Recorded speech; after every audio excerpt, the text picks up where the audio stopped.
Please.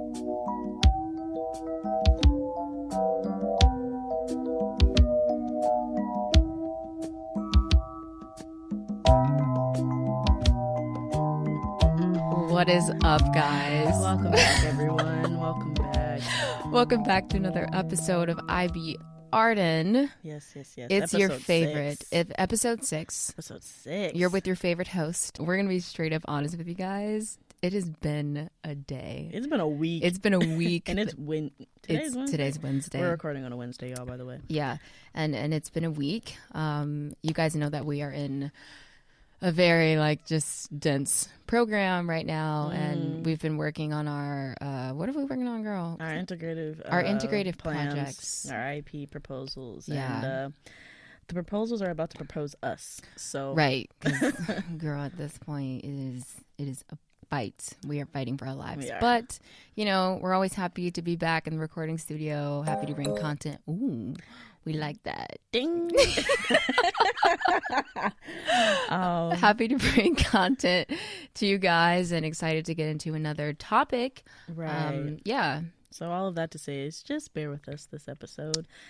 But, we still going to get into it. We going to do what we do. We going to make it happen, baby. Exactly. And that's on period. Yeah, so let's get into it. Today, we're going to be covering just the toxicity of art, hence the title, My Art May Be Toxic. Yeah. And really quick, before we fully get into it, as a little recap, if you happen to miss last week's episode talking about the big IS in the room, imposter syndrome, and how that, affects how you go about your art field and how it limits you in your profession, go check that out. We have a lovely guest on that episode. Oh, yes. Ashi. Yes. Ashi. Yeah. Simple as that. If not for us, for Ashi. For Ashi. Also, I feel like a lot of things that we're going to talk about in this episode, Kira? Girl, right. I need to go to bed. Episode do tie into what we spoke about last week. So, yes, make sure you go ahead and check that out either after this episode or, just whenever you can. Right. So, anyway, getting back into this episode. Talking about the toxicity of art and our personal experiences with just being in just the whole thing, being in certain environments or unhealthy environments. Also, I'm going to be speaking a little bit about the things that exist in the dance world, such as perfectionism, body issues, even eating disorders, which I feel like there's already a lot of conversation about. And I just want to make sure that I share my own experience with it, because I feel like in the Black community, I feel like the idea of, say, having an eating disorder or even something like depression, those things aren't really addressed as much. I feel like we commonly push it to the side or, just simply don't acknowledge it. I feel like there's pressure to just always be fine. Or I know myself, I've always expected myself to be fine because I either don't have the resources to help me, address these things, whether that's going to the doctor or going to go see a therapist, so it's kind of, you just have to deal with it on your own. So yeah, we're going to get into that. But we're going to start with just toxic environments and what we have experienced. I think Mars really has something up her sleeve that she want to share with you guys. So I'm just, she over here not you putting me on the spot. Putting you on the spot, girl. So take us away. All right, getting into the environments. Any of my classical musicians out there, and you happen to have been in a symphonic band or orchestra, this one you're going to immediately know. Our conductors, the screaming, if you've ever had a toxic conductor, which I'm sure someone has experienced at least once in their musical career, I have unfortunately only experienced them in my childhood. So that was Unfortunately? Yes, I've unfortunately only... Well, actually, I'm fortunate to not have experienced it in my adult life. But it is unfortunately that you did experience it as a child.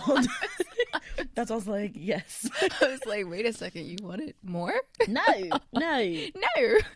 I feel like I would have just, received it maybe a little bit better as an adult. Yes, okay. Then, that makes sense. Pubescent child, basically. Got it. So a little bit of a story time. The first time I ever experienced something that was like wild to see. All county. Everything goes back to all county. Really, what good happens there? Yeah, you talked about All County and like, I think the last episode. yeah, Or the one before that. yeah, something like that. Either way, it's been brought up, and this likely won't be the last. Correct. No. So I definitely remember there was one day we were having a rehearsal. I want to say, I can't recall if it was like just a regular rehearsal or if it was like the dress rehearsal for that performance that night. But what I do remember is the fact that this woman was absolutely livid. She was fed up. And, I get it. Like, from a music educator standpoint, I understand the frustration. What I do not understand is you screaming at literally, like, 12 to 14-year-olds. Is it like she was trying to get everybody, like, on one accord, get the sound, like, yeah, right? And that's, honestly, like, her expectations were, I'm not going to say they were high, but for all county, where most of them are kind of made to be there by their parents, unless it's a requirement from your school, like, you're mad that kids aren't practicing. I get that, but obviously that's out of your control. So it can only be as good as, possible if a certain amount of students are practicing. And that was her issue. But again, screaming at us, not going to work. Nonetheless, she's ranting and raving and swinging her baton around in her hand so much that she accidentally hits it on the stand.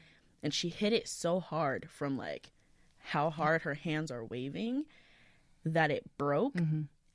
One part of it flew into the orchestra, the other part of it flew into her hand. And I feel like that was immediate karma.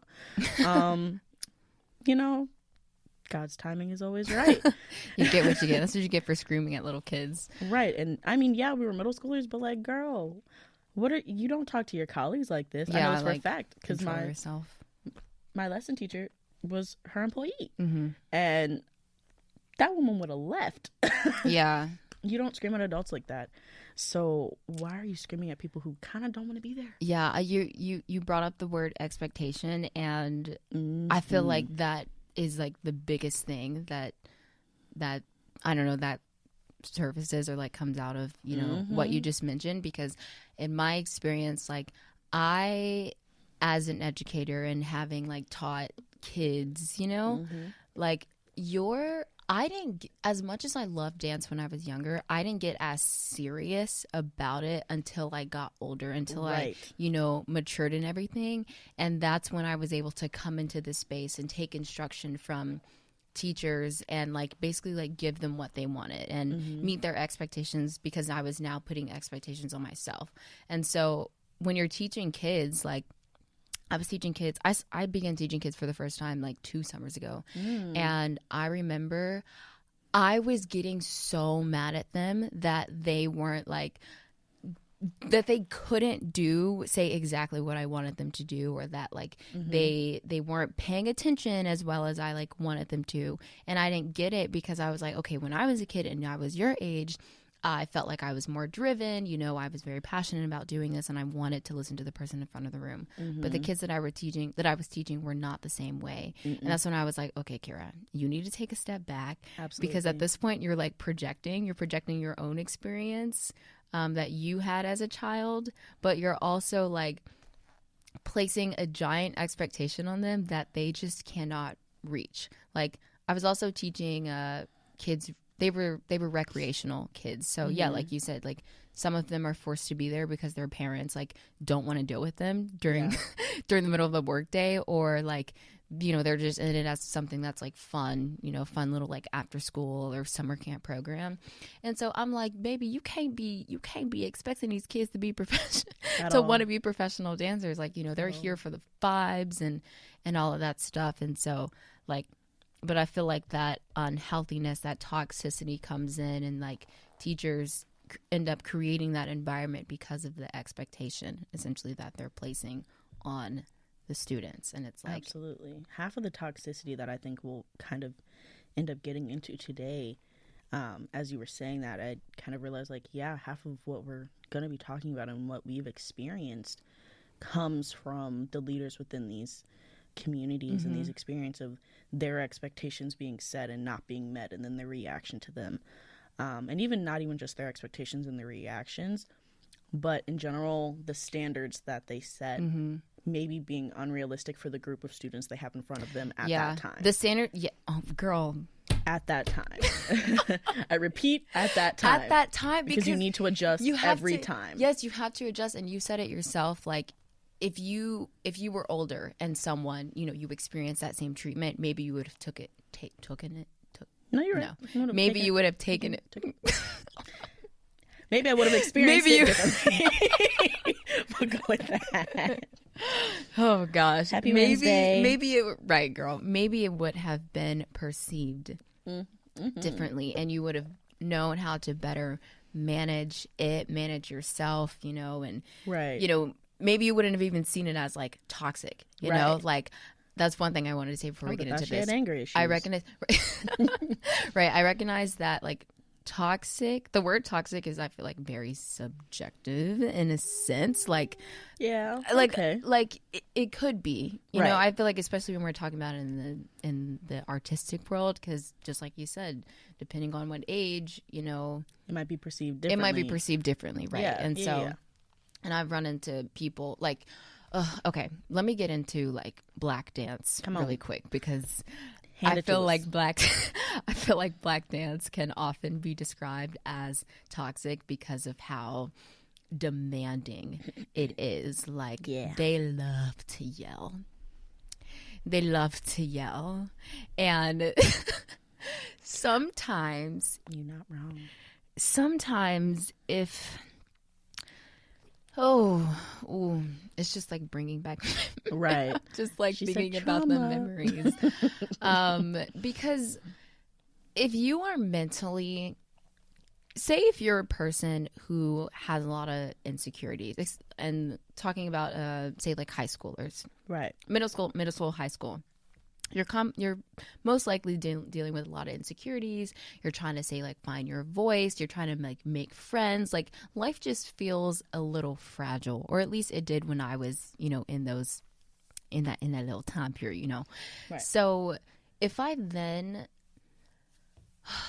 dance is my escape, if dance is my way of getting out all of the emotions that I feel at the end of the day, or if it is my way of, if it's my form of self-care, if I'm then in that environment, but now I'm being met with an instructor who I am trusting to guide me and help me, help grow my love for this art form, whatever it is, if they're attacking me, right, and I'm this fragile little individual, then it's like,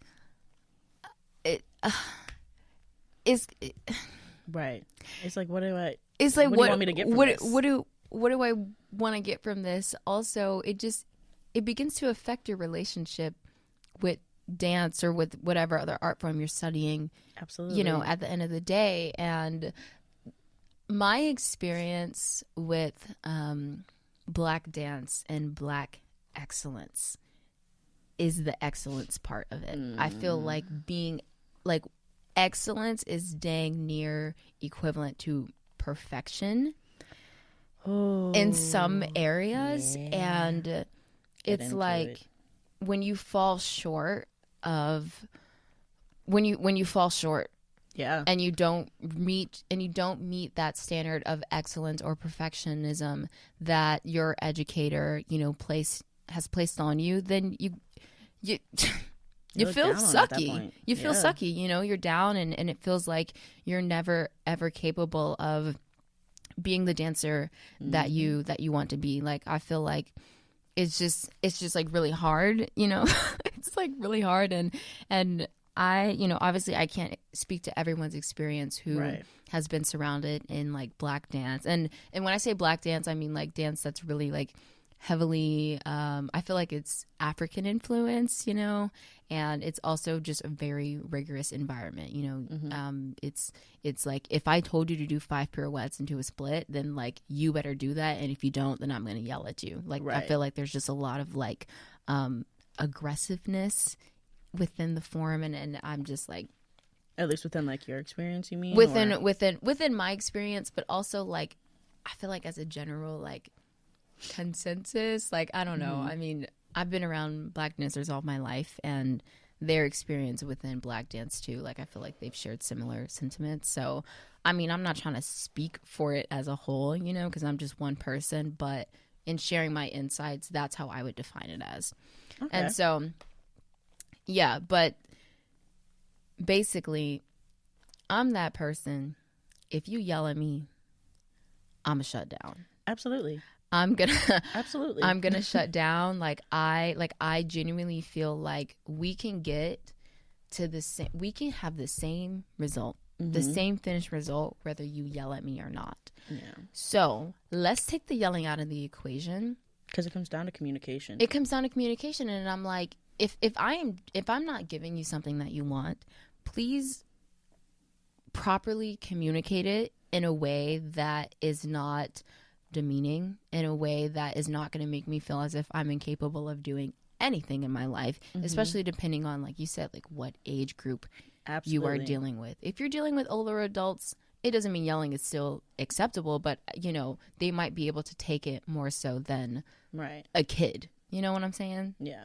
And they might be more okay with the harshness of your teaching. And that's just to say that's one group of adults. You could have the next group of adults that are like, absolutely not. Do not yell at me in order to get this done. And ultimately it comes down to, like I said, adjusting to the group that's in front of you. What's kind of been normalized within all of these communities is that the levels of mistreatment as you get higher and more advanced are expected. And that's a wild thing to normalize. Like, yeah, I feel like I kind of feel like artists kind of feed off of the toxicity. Oh, absolutely. Because it's a good conversation. It's a marker for your success. People are like, okay, when you started as a kid, they're gonna be cutesy, whatever, blah, blah, blah.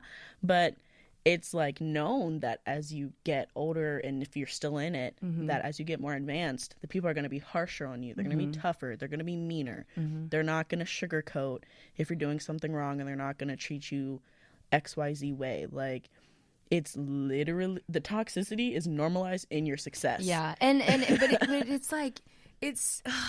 and it's nuts. It's nuts. It's nuts. But it's also like, I don't even know how to say it, because there's a difference between, you can be direct. Absolutely. I can tell you didn't do the step right, but it's how you say it.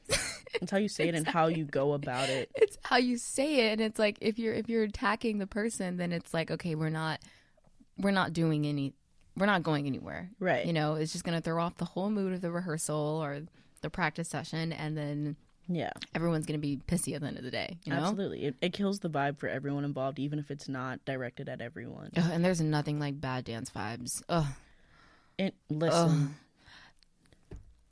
you could be having the best rehearsal, and then one thing happens, just one thing, and then suddenly, like, just the whole energy in the room just plummets, and it's like, okay, dead, gone. When is this rehearsal over? Because I've had so many experiences like that, like making it was my senior year, and I was making my senior piece, and a lot of our rehearsals were late at night, because that was what everyone could do, you know? And it sucked because, like, we're all coming from a full day, so the best vibes going into the rehearsal in the first place, like, weren't that good. But, you know, like, sometimes I get a little, like, if I'm hungry, I get a little, like, right, you're not doing it right. A little hangry. You're not doing it right. Do it right, you know? And sometimes I was that one person that made, like, the vibes be bad, or, like... Right. Or if I did have good vibes, you know, if one person, you know, brought in bad vibes, it just throws off the whole room. So, toxicity will get you there. It'll just the environment alone, like, can be incredibly toxic. And I think that was kind of like the point of everything we kind of just talked about, is like, yes, the instructor, but also the environment itself and what we normalize within that. That can really make make or break situation for anybody. Yeah, honestly. and I feel like I think a lot about like mental health and like one's mindset within within a space, not just a dance environment, but what that saying, like you are what you surround yourself with, or like you are what you eat, or you are like whatever. Like when there are so many issues that exist within dance, like body image issues, and like perfectionism, and the result of that sometimes is, and this is a very like sensitive word, like I'm just gonna state that, but eating disorders like really do develop from dance environments. And I'm not a dietitian, like I'm not someone that is like well versed in like eating disorders and everything, but I'm just simply going to speak to my personal experience. Absolutely. So for any of my dancers out there, or for anybody that is, I guess just for anybody out there, the thing about dance is that, especially depending on what type of dance you are trying to study, I'm going to be speaking about ballet. It can be very indicative. Is that the word? It can be very, is that the word? Indicative? What are you trying Is to that say? the word? Indicative, yeah. Like indicative of like what you're supposed to look like, or like you like I'm thinking about like stereotypical ideas, or like what do you see when you see a ballerina? Right. It's a skinny white girl with feet that are looking like cashews. Like that's the image. That's what we call them, cashew feet, or that's why I call them cashew feet. Okay. But there's a very like specific image that pops into your head, and we spoke about representation last like a couple of weeks ago. When you're not seeing someone that looks like you, that has the same like body assets as you, like you get a little like, oh, I don't fit into this image. I don't know if I'm able to do this art. I don't know if I'm able to do ballet or have the dream of being a ballerina, like other people can. So anyway, when I was in undergrad, I personally felt like I was in an environment where a lot of people were struggling with body issues, because it was just so normal, and it has been so normal in dance. And I don't know what it was about my junior year, but that was when it started to affect me. Like a lot of my close friends started mentioning to me how they saw their bodies when they looked into the mirror, and I felt so bad for them. I wish that there was something that I could do to help. But then at the same time, like I began to internalize what they were experiencing, and then became very critical of what I looked like. Yep. And I have a big butt. I feel like back when I was in my junior year, like my body didn't look how it does now. Right. And so I started being super critical of myself, and I noticed what I was eating compared to what other people were eating. Like I didn't grow up in a household where we were like, we're vegan or we're vegetarian, right. or like we were baby, we was scraping by. It was like you're eating ramen noodles, or you're eating like it's hot dogs every Thursday, spaghetti every Wednesday. Like there were specific things we were eating every single week, things that weren't healthy, I guess, quote unquote. And so it's like that was my normal. And so when I'm stepping into an environment and everyone's like very critical about what they ate, but very critical about what they ate, I begin to take that on. Right. And so in my junior year, there's this one specific memory that I had, and oh my gosh, I can't even believe that this like happened. But basically, I don't want to say I started starving myself, but I definitely was like ignoring every single hunger signal that my body was giving off, especially if it got if it was like a certain time at night, like say once it was like 8 p.m. I was like, okay, Kira, like you're not eating anything. And I remember like every single day I was waking up being like, how does my body look now? How like does it look skinnier? Like am I fitting in with everybody else? And I remember that being like a really scary time for me because I was so in my head and I felt like I didn't have anybody to talk to about it.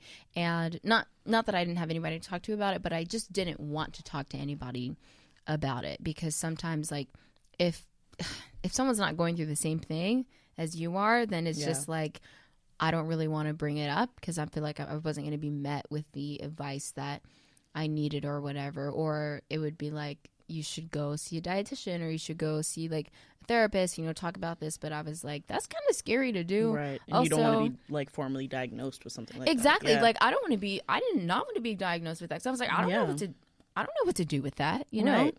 And so, yeah, it was such a scary time for me. And there was one specific moment when I was aware that, oh my gosh, Kira, you have been starving yourself.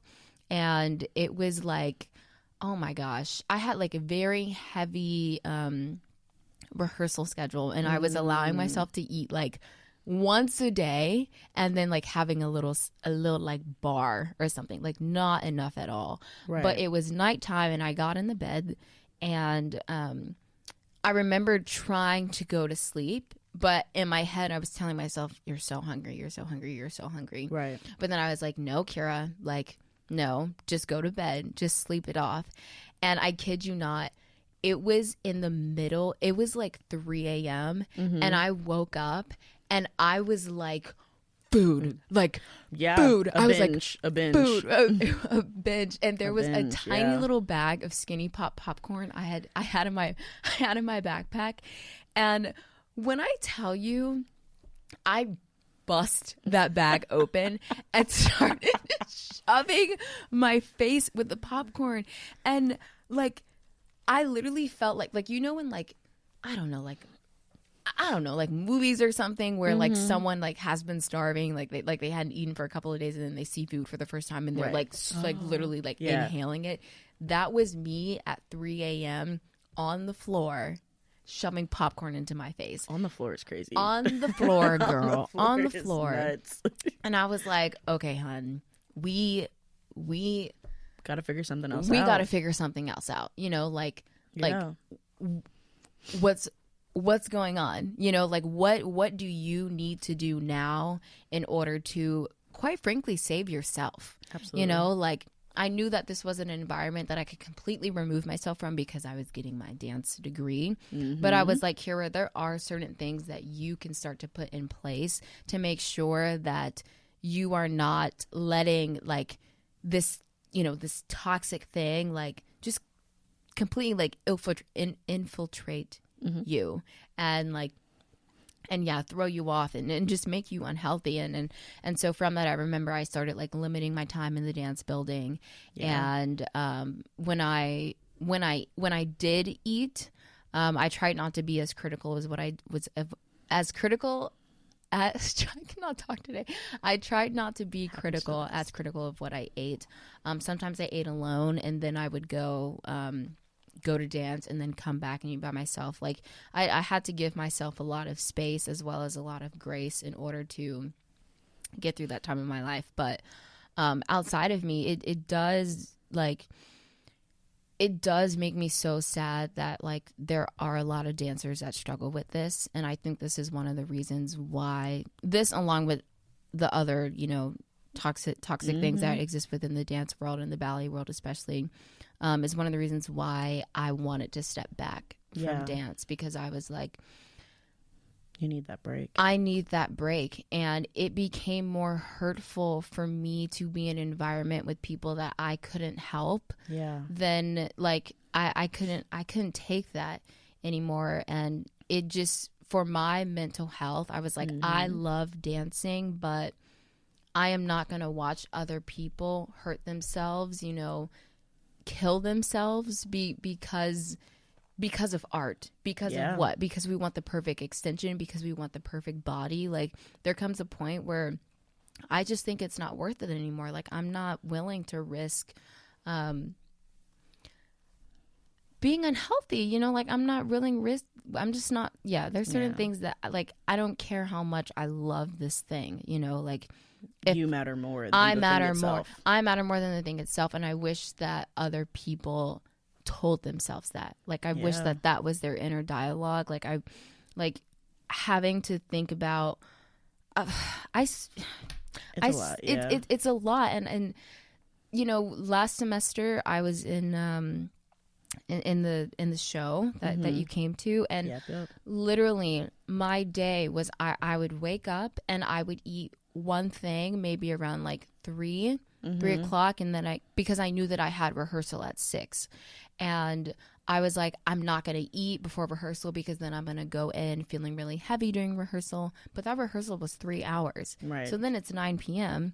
and I'm like, well, either nothing's open, Right. or I just, you know, I don't want to spend money. So then I'm going to bed starving. And so my body then got used to eating one meal a day. Like it just, like, it was just so bad, y'all. Yeah. It was so bad. And and I know that it's not just me. Or I know that it wasn't just me, you know?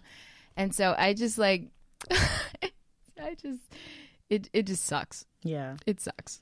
No, 1,000%. And it's hard when you still want to be a part of these spaces, but like, even if that space is no longer your whole schedule, it still is going to put those kinds of practices on you because of its inconvenient timing or its length of the class or whatever.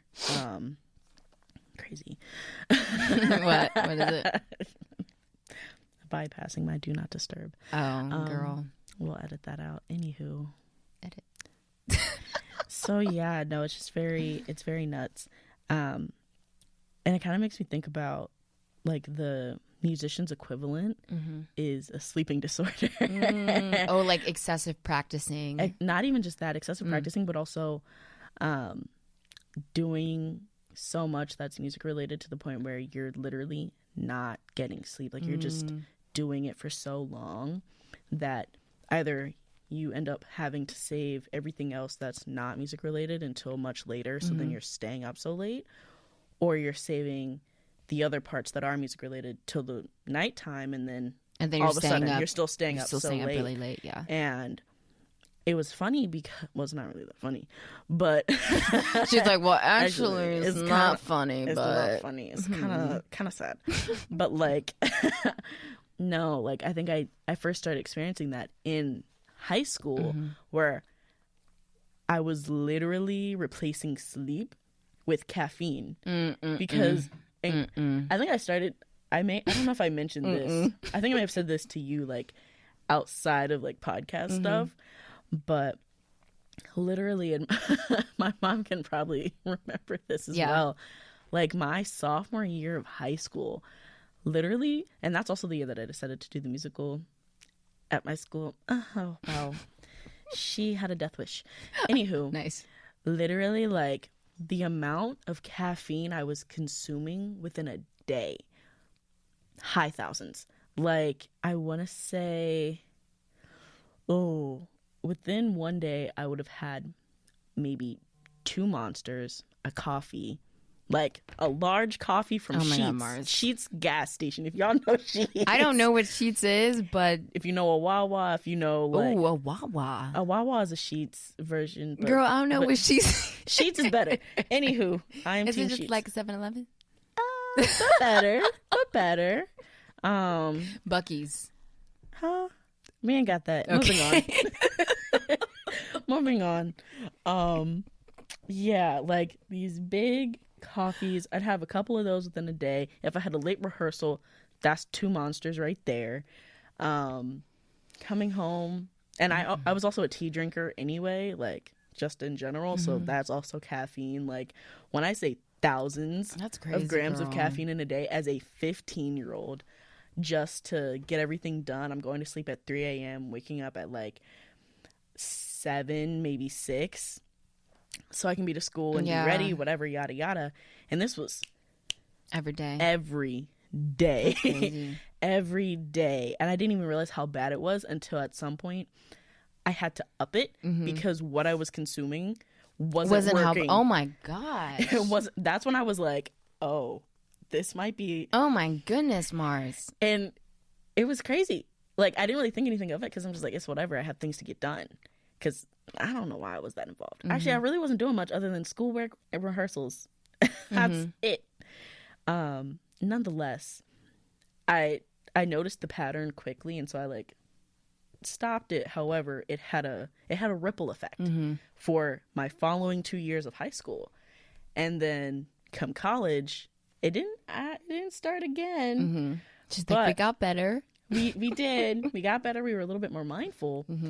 However, not only at that point, like entering college, was I supplementing a little bit of caffeine. Wow. Nice. Listen, it's a day. A little bit of caffeine for for like rest. But also I was also supplementing it as like a cool, I don't have time to eat, but I have caffeine. So there was that, and you know, first that's year, a conversation, right girl, there. supplementing. Because anything sometimes else. I will get coffee before I get food, Oh, absolutely. and it's like, Yeah, because it's like that's all I really need right now. I'm not hungry. Nonetheless, a less serious version of 15-year-old me in high school situation trickled into college. Now that I'm a music major still in the music education, I'm taking like 13 to 15 classes my first semester ever, which I think maybe 10, if not 11 of them were all music classes. So doing all of that and trying to find time to like do anything else, take care of her body and like rest and all that stuff. wasn't happening. Yeah.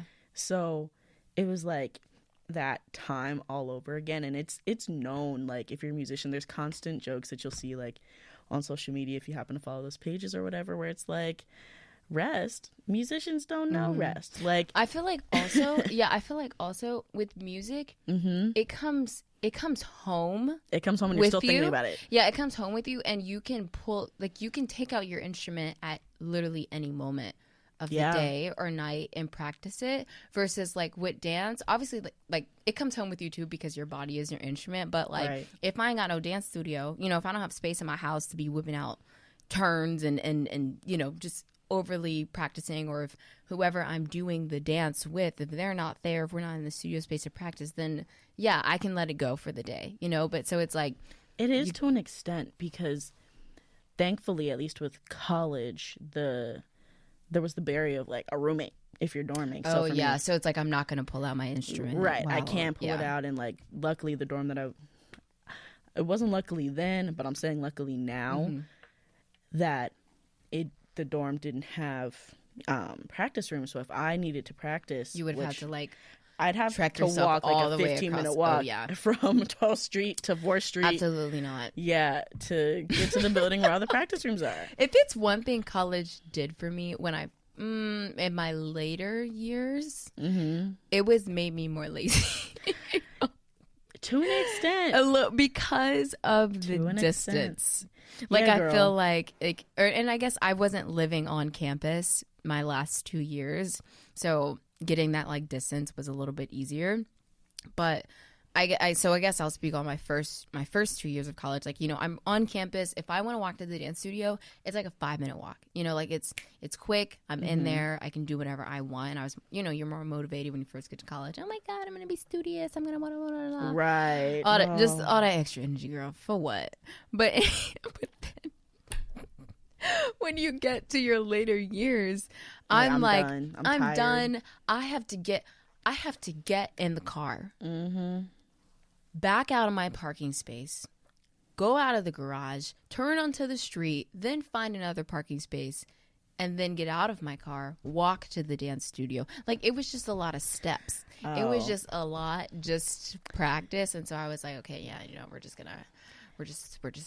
not going to go unless I have to go. So. See, if it was a drive situation, girl, I'm gonna hop in that car. But that's living in the city for undergrad made me lazy in the sense of like, I actually don't feel like walking those 10 blocks to campus. 10 blocks is crazy. Or depending on like the year, because my sophomore year, I lived basically like a mile from campus. So that's more than 10 blocks. That's like a 30-minute walk.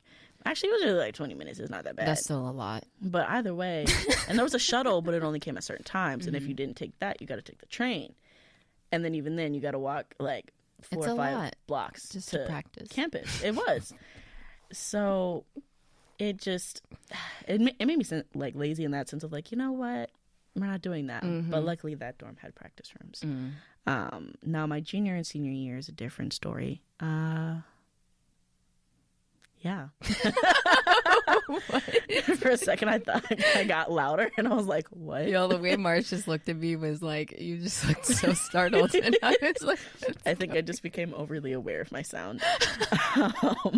I was like, did you forget everything that you were going to say or something? Nonetheless, the point I think that we started getting on was like, even then, like the stigmas within each area, we're not stigmas, but like habits that come out of trying to perfect your craft, typically not intentional, end up happening, and they're normalized. They're maybe even joked about.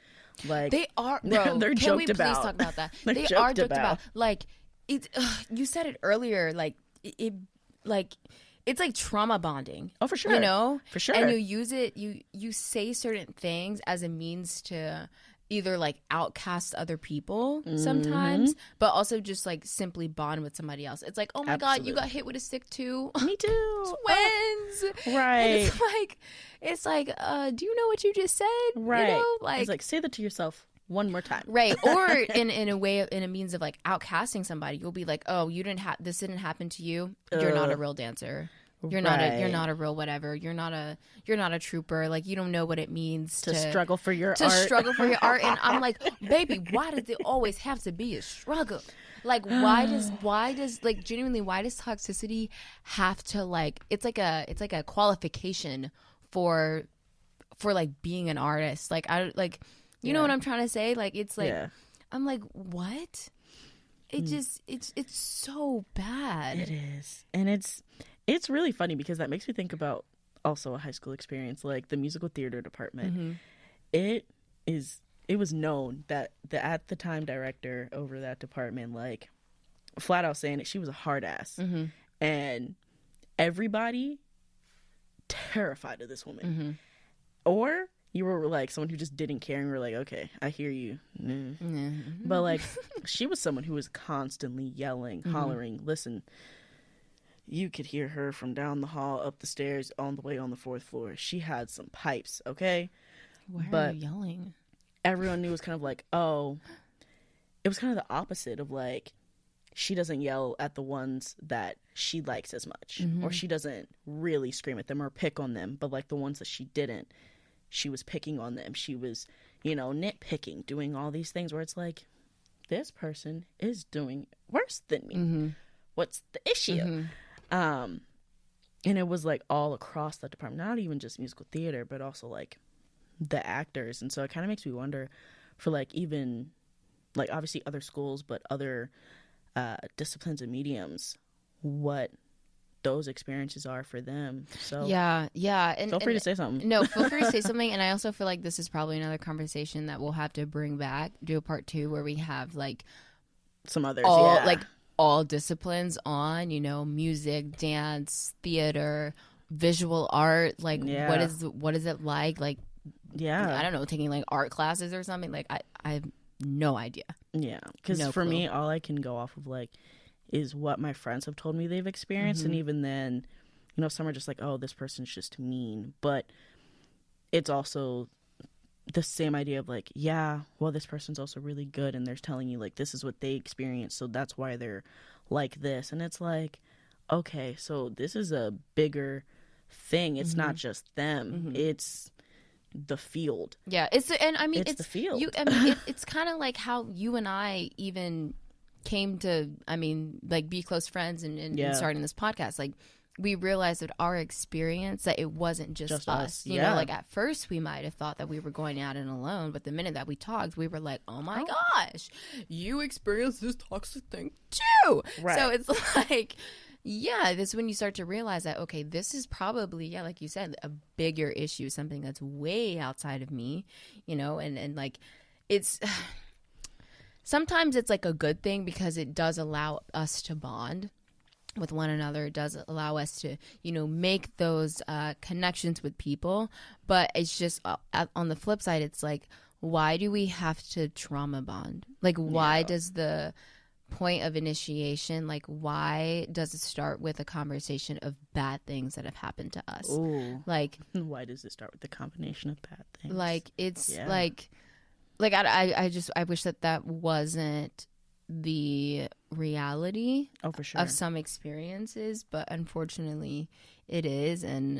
But I do think that when we come together and have these conversations, like, we are going to be the next generation of artists to change, like, the overall culture and these toxic environments. Like, I don't think we're going to keep enabling them, feeding into them. I feel like our generation really emphasizes mental health anyway. Right. So, like, what? Mute? Oh, mute. Okay. Cut. It's like, what are you saying? So I went. It's like, what? Cool. So but yeah. Hold on. Pause.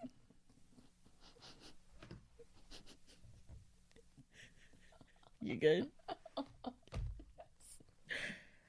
right. Yes. Resume. So yeah, I feel like cool. Oh. Okay. Here we go. And start.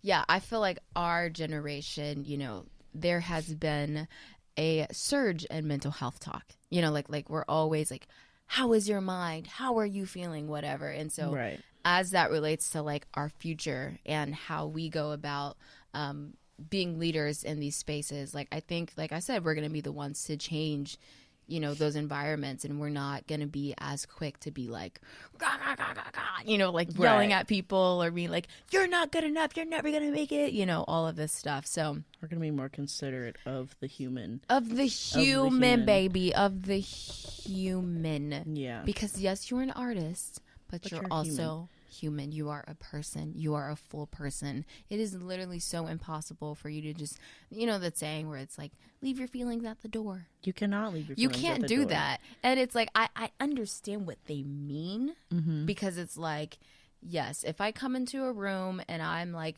having a really bad day, that does not give me the right to then like piss on everybody else, and like take that anger out on everybody else. So I get it in that sense. But also it's like, if someone is having a bad day, how about as the teacher, I'm going to recognize that and be like, hey, like, do you need a minute? Do you need a minute? You seem a little off. If do you want to sit out today? If you want to sit out today, that's fine. Like, creating that space for people to even just come to you and feel safe enough to be like, hey, I don't have it in me today. At all. Like, I don't have it in me. Like, so sometimes 50% is your 100% that day. Yeah. And I feel like that's okay. Yeah. There is one thing that I want to touch back on that you started to get into about the trauma bonding within these areas. And how, it can potentially also be a way to exclude others. Because sometimes some of the toxicity that we experience within, like, our own fields and our own disciplines is that it's not always obviously like from the educator, but it's also from your peers. It's from the competition, especially if it is something like dance or music where yes, you're working as a unit, but at the same time you're competing for that chair. It's like, hee hee ha ha, that's my girl. It's where that nice nasty. But nice nasty. Sometimes it's just nasty. Sometimes it's just nasty, and I've seen those occasions where it's just like, okay, you're being really friendly to me outside of this, but the moment we're in there, like, you're a witch. You're a witch, girl. You're a witch. And it's like, dude, we're not auditioning today. You're not being focused on. Yeah. Like, why are you acting this way? But it's for the chair, it's for the spot, it's for the role. It's from your peer. And I think we kind of started to touch on this in our first episode where we were like, it's hard to talk with each other about that because you're also my competition. But it's also hard to talk to you, like, obviously, yes, because you're my competition, but also because we haven't fostered that in the space. We've only fostered our connection outside. And inside, it's dog eat dog. And that also adds to the atmosphere of a room if you're like, oh, I gotta be on my P's and Q's when I'm around Suzanne. Because she's coming for my spot. No, like that's I'm very happy that you brought that up, because then I think that brings us to like the larger conversation of like, how can we foster supportive environments for our peers, not just outside of the dance studio or of the practice room or of the art studio, but inside as well. Like, yes, this is a space for us to, you know, refine our discipline and to, you know, train and get better at our technique. But if when I'm performing a piece, if majority of performing is working with one another, then I also have to know how to be supportive of the people that I'm working with, give that support and know how to receive it. And just as you said, like that dog eat dog mentality, I hate it so much. Like I can't tell you how much hate I have encountered, not like towards me, but like just like experience in an environment where like one person gets a solo and the other people are like stuck dancing with the group, and everyone just starts like dogging on that person that has a solo, and I'm like, not you being mad that, first of all, not you being mad that they got it, but like, second of all, why is the first thing that pops into your mind like, they're not that good, or they're not that good, they didn't deserve it, or I'm better, or whatever. I'm better than them, I should have got it. Like, it's like, why are you comparing yourself? You didn't get it, boom. You didn't get it. But also, I'm like, being the center of attention is not always everything. And also, sometimes if someone does get a solo, it doesn't mean that like they are more favored over another person. Like we sometimes when people are butthurt, it just gets taken to like certain extremes, and then it's used as a way to, like you said, like outcast other people and just be so mean. And I'm like, and this is not excusing situations where it's very clear that there are favorites. This is about general situations where it's obvious that there are not, and you're feeling some kind of envy, some kind of negativity towards someone for getting something you wanted. Or vice versa. You got something someone else wanted, and now you're experiencing the negativity. Exactly. So that just want to conflate the two. No. That was no. Thanks for pointing that out.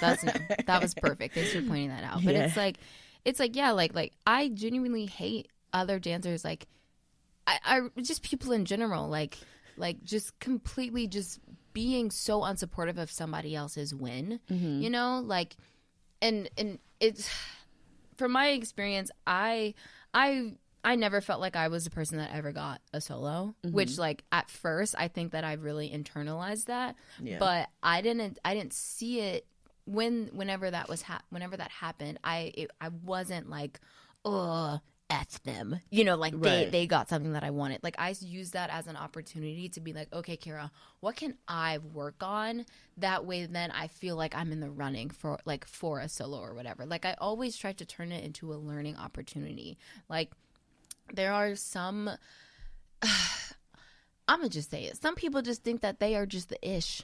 Oh, they absolutely. Just think that they are just like the best in the world. Oh, absolutely. And I'm like, baby, you need to humble yourself. 1000%. Because people can feel that energy. And personally, if I'm working with you, I don't care how good you are. If that is the attitude that you bring into the space, I'm not going to work with you, or I'm not going to give you this part. Yeah. I would rather work with somebody who has potential to get there, and they can work to get there, rather than somebody who has a nasty attitude and is already there. A nasty attitude will literally ruin everything for someone. Exactly. And it's funny because, like, I'm gonna say that I had the privilege, and this is in quotes, y'all, to see someone go through that phase, at least during high school, where he was someone who was very cocky. Another violinist, incredibly cocky. and I think he was a year ahead of me. Let me not say too much. Right. We just gonna say he was ahead of me. Either way, he very cocky. You know, he was a good player. He was a great player. There's no denying that the kid has skill. However, the attitude about it, dog water.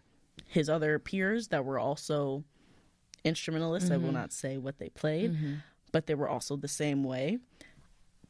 Attitudes, dog water. Ugh. When they were all together, all of them, dog water. So a lot of people did not like these group of boys. Yeah.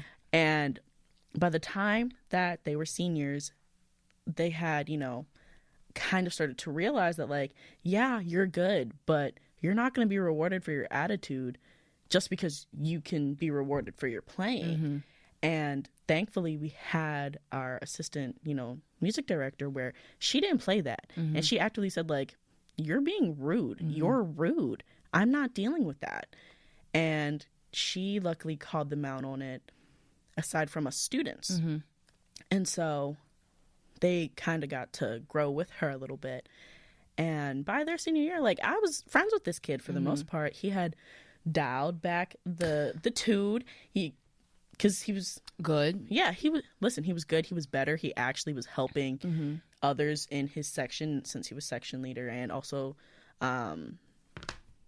what is that called? Concert master. Oh, wow. What a blank. But he got better because he realized, like, yeah, if your attitude's going to be like that, nobody's, one, going to want to play with you, two, want to talk to you, three, do anything with you. And that's simple as that. Because to be honest, listen, there was someone in my cohort, in my graduating class, who was equally, if not better. And she had a great attitude. Great attitude. If he hadn't fixed it, I don't know if he would have been sitting where he sat his senior year as the only person in his class. So the fact that he did change it, like, that will make a difference. Yeah, it does make a difference. Your attitude will make a difference. That's why that's why I feel like in my personal, like, teaching philosophy, or, like, if I'm teaching a master class, or I mean, honestly, when I'm just talking to people in general, like, I really try to come from a place of love, or I try to emphasize to other people, like, guys, let's be caring of one another. Like, let's genuinely, like, live our lives with love, from a place of love for one another, because also you don't know what's gonna happen at all. You like you can't take anything for granted, and like I don't think that it's worth it to just live a life being so mean to people, if you even if you are, like, really good, because then I just feel like you're going to be alone at the end of the day. Like, as, like, anytime you move forward into forming your mouth to say something to someone that is very mean just because you feel like you are better than them, I'm like, not only were you just mean to someone, but you also just lost a potential friend. Absolutely. like your village, your community, whatever it is, like, it is shrinking. It's dying down, and people talk. The artistic world is not small. It's based on connections. It's not big. It's not big. It's based on connections. Everybody knows everybody, and so it's like you really have to be aware of how you are carrying yourself into these spaces. And I'm sometimes you are your own downfall. Oh, absolutely. 9 times out of 10, and like, yeah, it's very important to be aware of that as an artist, because, yeah, like I said earlier, like, I'm not going to want to work with you, and I guarantee you that there are other people out there who, like, feel the same way. And as that relates to toxicity, I don't think that is, like, someone saying, hey, I don't want to work with you because of your attitude. I don't think that that's toxic at all. I think that that's setting a boundary and trying to be aware of the space that you're trying to cultivate, for other people. Like, art is community. Art is, I think art is love. Art is freeing. Art can be all of these things. And so it's like, if I'm the one that is in charge of a space, like, I'm going to make sure that I allow it to be those things. I'm going to make sure that I don't bring in any factors that could possibly like affect, you know, the camaraderie that can come out of us dancing together or having a jam session or, you know, getting together and paint, like whatever it is. No, yeah. And it's interesting because people sometimes act that way because they want the perception of them as an artist to be good, but they forget about the fact that the perception of them as a person, both inside of your art space and outside of it, kind of matter more. It does matter more because it's like... It matters more. Like, yes, you can be a great dancer, you can be a great musician. However, if it is known... If you as a person are horrible to work with, people are going to stop wanting to work with you. Exactly. And even if you're someone at like a big level, like for example, everybody knows Jim Carrey. And, you know, he's a funny guy. He's a funny actor, always been funny. And for a while, I think a lot of people like loved him as an actor until it kind of started getting out that like he's hard to work with. And not hard to work with in terms of like, oh, he has a lot of demands, but hard to work with in terms of his attitude and how he treats people. Yeah. And once that kind of started happening, I feel like the Jim Carrey wave kind of started to die down. Like, I feel like everyone was like, oh, yeah, I love Jim Carrey. He's so funny. Now it's like, oh, yeah, okay. People remember how you treat them before they remember what you did for them. Not even for them, like, just what you do, what you did. Like, I'm like... You're going to remember the negative before the positive. You're going to remember the negative before the positive. Like, I think that's like a scientific fact also. Oh, absolutely. Do I have the numbers? No. Don't ask. Please don't ask. Never ask. Never ask. But it's like... Never ask is crazy. It's like, yeah, like, and one of my friends from undergrad used to tell me that oh my God, what did he say? It's like trust is gained in pieces but lost in buckets. Oh, absolutely. And so the minute that you do something wrong or like have a bad attitude with someone, whatever it is, like it is going to literally be 10 times harder for someone to trust you again or want to work with you again or feel as if like you are safe. Capable of coming through for them or to build back that simple aspect of like safety around them. Like it's and that goes for everything within the arts, like your dependability, your accountability, your ability to follow through. All of those things play a part within your discipline, whatever it is that you're doing in your career, if it is your career, even if it's not, if it's just like a little promise to do something for a friend, arts related, or even honestly, arts aside, that is a general thing. It's a general thing. That is a general thing, no matter what you're doing with your life. But for the sake of the podcast and arts, arts wise, when that's all that they know of you is what you can do and your follow through, and yes, they might know your art, but if they also have an idea of you, and that's based off of just your actions, just you, not, talk about you. Not that. I'm not talking about, if your name been ran through the mud, whatever, by somebody with a vendetta. I'm not talking about that. It's you. I'm talking about the perception about you and your actions that they've seen, that they've experienced. Those things can either make or break you, and you have to be aware of them. You have to be aware of them. It made me think of something, but I'm not going to touch on that. Okay. So we can add that to another thing later. No. Okay. No. It's funny because I actually had like another example myself, but I'm like, no, maybe you shouldn't say it. Right. I just thought of something, and I was like, actually, we won't touch that. Sorry, definitely would be calling somebody out. Right, heavy on it. We'll talk about it later. Just you and I, because now I'm wondering if we think of the same thing. But all that goes to say is like, perception matters when it comes to your character as an artist, and not just you as an artist. You have to think about both, and it has to be, I would say, it has to be balanced, but genuinely, like I just think that who you are as a person really does matter more than who you are as an artist. Absolutely. Some people don't care about that, but guess what? New day, new age. New day, new age, baby. As we get older, that I feel like that's gonna phase out, like you were saying, and so, just be self-aware, be more self-aware of, you know, obviously, if you live your life where you don't care what people think of you, that's fine. But ultimately, like, but don't just be out here being mean to other people. Right. Like, and don't let that get in the way of your coin, because at some point, if it is like that you are kind of a bad person, or not even that you're a bad person, you just have a nasty attitude, or you come off as having a nasty attitude, like, that can, you know, eventually start affecting your coin and who hires you. And also, because I realize that this could also potentially come off as like, especially for our target audience of, you know, Black artists, this is not saying, you know, kiss up to whoever. This is not that. This is at the very basic level, don't have a bad attitude. And when I say bad, like, and I'm not talking about if you have a RBF, I'm not talking about that. Genuinely talking about, like, cool, if all you do is go in, do your art, maybe make small talk and leave, you're fine. I'm not talking about you being antisocial. I'm not talking about that. For no one's telling you to become someone that you're like not. That you're nobody's not, saying like... Listen, nobody's saying kiss ass. No one's saying kiss nobody's ass. saying Like, that.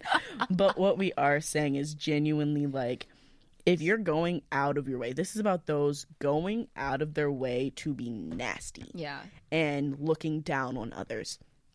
That's the nasty that we're talking about. Yeah, that's who you that's are as a person. That out of your way. Relate to like your cult. That doesn't have to be like that's something it's not a call attached to like a specific culture or something. No, not at all. Yeah, but I didn't. I was like, pause. She's like, wait, let me make sure. I was like, I do not want to convey that to my people. Yeah. Because niceness politics are out the window.